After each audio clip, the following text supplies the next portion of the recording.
वर्तमान में खाद्य सुरक्षा के जो फोरम है वो स्टार्ट हो गए हैं।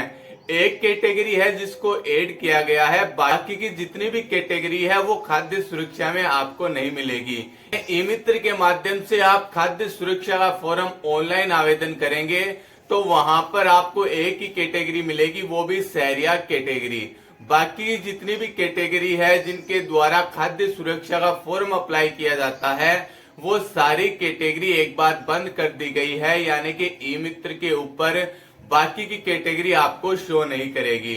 लेकिन सबसे बड़ी अपडेट ये है कि खाद्य सुरक्षा के फॉर्म स्टार्ट हो गए हैं।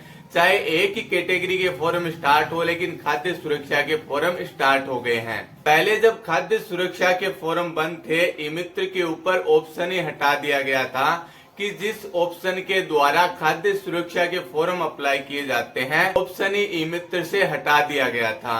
अब ई मित्र के ऊपर उस ऑप्शन को वापस से एक्टिव कर दिया गया है। कोई शहरी क्षेत्र से है या फिर ग्रामीण क्षेत्र से है तो वो खाद्य सुरक्षा का फॉर्म अप्लाई कर सकते हैं, लेकिन अभी नियम ये है कि एक ही कैटेगरी को इसमें ऐड किया गया है। अगर कोई शहरिया जाति के हैं तो वो खाद्य सुरक्षा का फॉर्म अप्लाई कर सकते हैं। लेकिन यहाँ पर हम ये अंदाजा लगा सकते हैं कि एक कैटेगरी को अगर ऐड किया गया है तो बाकी की जो कैटेगरी है उनको भी जल्दी ऐड किया जा सकता है। यानी सभी कैटेगरी ऐड नहीं हो सकती, लेकिन कुछ ऐसी इम्पोर्टेंट कैटेगरी है जिनको खाद्य सुरक्षा में जोड़ना चाहिए, जैसे एकल नारी है, दिव्यांग व्यक्ति है। इन व्यक्तियों को खाद्य सुरक्षा में ऐड करना चाहिए। जिस प्रकार से एक कैटेगरी को अभी वर्तमान में ई मित्र के अंदर खाद्य सुरक्षा वाला जो ऑप्शन है वहां पर ऐड किया गया है, इसी प्रकार बाकी की जो कैटेगरी है उनको भी जल्दी ऐड किया जा सकता है। यानी कहने का मतलब ये है कि जो बाकी की जो कैटेगरी है उनमें से कोई खास ऐसी कैटेगरी है जो खाद्य सुरक्षा में जुड़नी चाहिए, उन कैटेगरी को भी जल्द ही खाद्य सुरक्षा यानी कि ई मित्र का जो ऑप्शन आता है खाद्य सुरक्षा वाला, उस कैटेगरी में ऐड किया जा सकता है। तो आपको क्या करना है, सबसे पहले आपके जो डॉक्यूमेंट हैं, जो महत्वपूर्ण डॉक्यूमेंट है जो खाद्य सुरक्षा का फॉर्म अप्लाई करते हैं उस समय आपको लगाने होते हैं, तो वो डॉक्यूमेंट अभी आप बनाकर तैयार रखिए। जैसे मान लीजिए आप दिव्यांग कैटेगरी में आते हैं, आपको पेंशन मिलती है, दिव्यांग का सर्टिफिकेट आपका बना हुआ है। अगर मान लीजिए ऑफलाइन सर्टिफिकेट बना हुआ है तो उसे आप ऑनलाइन करवाइए, तभी आप खाद्य सुरक्षा का फॉर्म अप्लाई कर पाएंगे।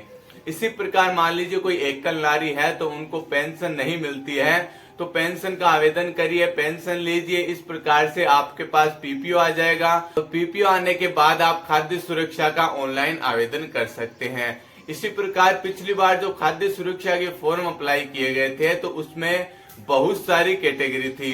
कई लोग तो ऐसे थे कि उन कैटेगरी में तो आते हैं लेकिन उनके पास कोई प्रमाण पत्र नहीं है, सर्टिफिकेट नहीं है।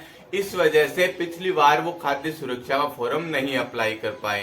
तो अभी उनके पास समय है। अगर आप खाद्य सुरक्षा की कैटेगरी में आते हैं तो आपके पास अगर कोई दस्तावेज नहीं बने हुए हैं तो सबसे पहले आप कैटेगरी से संबंधित डॉक्यूमेंट बनाइए, ताकि जब भी खाद्य सुरक्षा का फॉर्म स्टार्ट हो तो आपका फॉर्म सबसे पहले सबमिट हो।